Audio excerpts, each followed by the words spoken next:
menciptakan bumi, yang menjadi agama keselamatan dan menyelamatkan umat manusia ini, pada awal perjalanan perkembangannya, ternyata diikuti, dipanut oleh orang-orang dari akar kerak kehidupan. Mereka yang dianggap orang rendahan, miskin, papa, duafa, mereka lah orang-orang yang mendapatkan pencerahan lebih dahulu karena Islam membawakan kepada mereka hak-hak mereka kembali yang diambil oleh orang yang lain, oleh orang-orang yang merasa dirinya lebih berkuasa, lebih hebat, sehingga mereka mengambil hak orang lain untuk mereka pekerjakan pada hari itu sebagai budak-budak. Allah Subhanahu wa Ta'ala tidak pernah melihat hambanya dari bungkusan luarnya, kecantikannya, kegagahannya, kehebatannya, kecerdasannya, tidak. Allah melihat hambanya dari kualitas ketakwaannya, kedekatannya kepada Allah Subhanahu wa Ta'ala. Kita melihat di dalam cerita yang baru saja kita saksikan, seorang ibu yang merasa dirinya lebih tinggi daripada pembantu, seorang pembantu yang dianggapnya ada di bawah derajatnya, sehingga boleh ia perlakukan dan boleh ia anggap apa saja.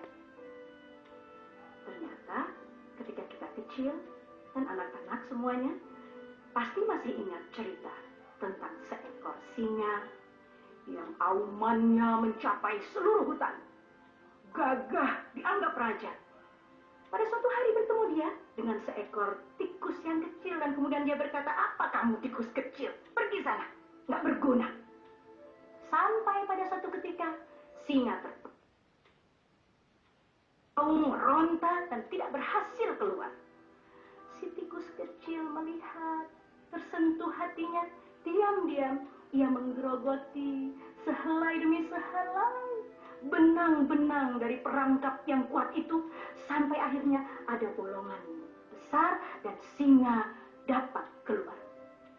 Kita belajar, seekor tikus kecil yang dianggap hina menyelamatkan seekor singa yang merasa dikjaya.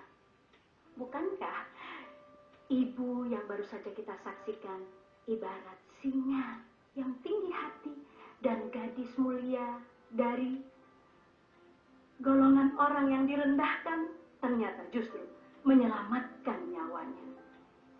Jangan-jangan kita juga sering begitu. Kita sering merasa kita lebih baik, kita lebih hebat, kita lebih kuasa, kita lebih pintar, lebih mampu. Kita seringkali merasa lebih dari hamba-hamba Allah lainnya yang seringkali kita rendah-rendahkan mereka. Pada pergantian tahun yang mulia, ini saatnya untuk kita mengkaji ulang diri kita kembali agar kita dapat mengenal tujuan akhir kita dan dapat menempatkan diri kita di hadapan Allah Subhanahu wa Ta'ala sebaik-baik penglihatannya, agar ia melihat ketakwaan kita. Ini saatnya kita untuk berjalan dan kemudian menuju pintu hidayah Allah. Kita ketuk dalam taubat kita. Apabila kita mengetuk pintu hidayahnya, pasti Allah sendiri yang akan membukakannya. Inilah saatnya. Jangan tunggu dan jangan tunda.